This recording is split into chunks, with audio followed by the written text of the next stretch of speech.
All right, well, Samsung has been pulling out all the stops to try and woo shareholders to take its side ahead of tomorrow's vote to decide on a merger of two of its units. The South Korean giants have been taking out TV ads and also newspaper ads to appeal to investors, especially mom and pop Korean ones, to back the tie-up between Samsung C&T and Cheil Industries, which is the big holding company. U.S. hedge fund Elliott Management, though, is against the deal, saying it is not good value. In a sign of just how heated the debates have become, Samsung C&T removed controversial online ads depicting Singer as a vulture after Jewish organizations protested derogatory comments that came out in local media.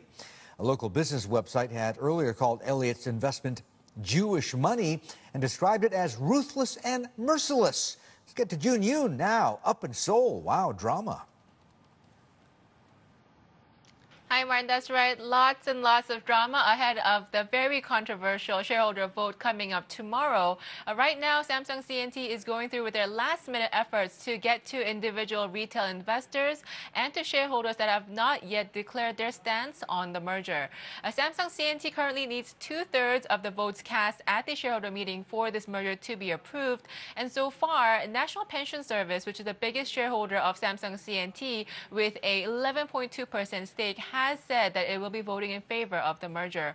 Also, Teachers Pension Service has also officially voiced their intent to vote in favor of Samsung C&T's merger. They have a 0.34% stake in C&T and a 0.15% stake in Cheil Industries. And also this morning, we had KTB Asset Management also officially voicing their support of the merger. They hold about a 0.13% stake in Samsung C&T. A president of Samsung C&T has said that following the ads that they ran in Korea to get these shareholders to hand over their votes, they did get a positive response. Local reports are saying that about 2,000 to 3,000 retail investors have handed over their voting rights to Samsung C&T.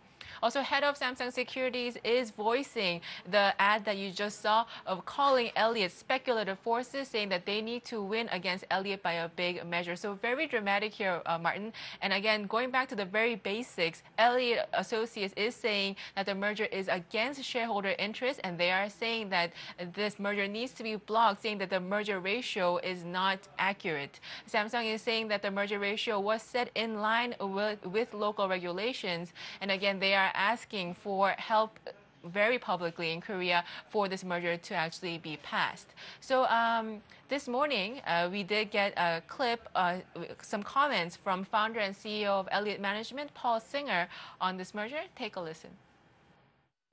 We thought and think that the merger is unfair. So we didn't start this situation as an activist battle with a company that's one of the most important pillars of corporate existence in Korea. We started as a value situation, but when it turned that way, we evaluated, as we do with every situation, passive or active. This one, I'm going to call it passive just because we drifted into it rather than identified a possible activist situation from the get-go.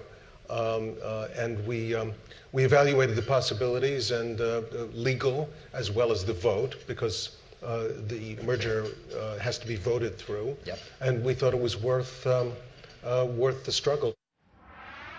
In addition to this, Institutional Shareholder Services has also taken Elliott Associates' side, saying that they are recommending that shareholders reject the proposed merger of Cheil Industries and Samsung C&T at the meeting tomorrow, saying that the deal is negative to Samsung C&T shareholders' interests. Oriel, back to you. Okay, June, thank you so much for that. Well, let's head down to Australia now.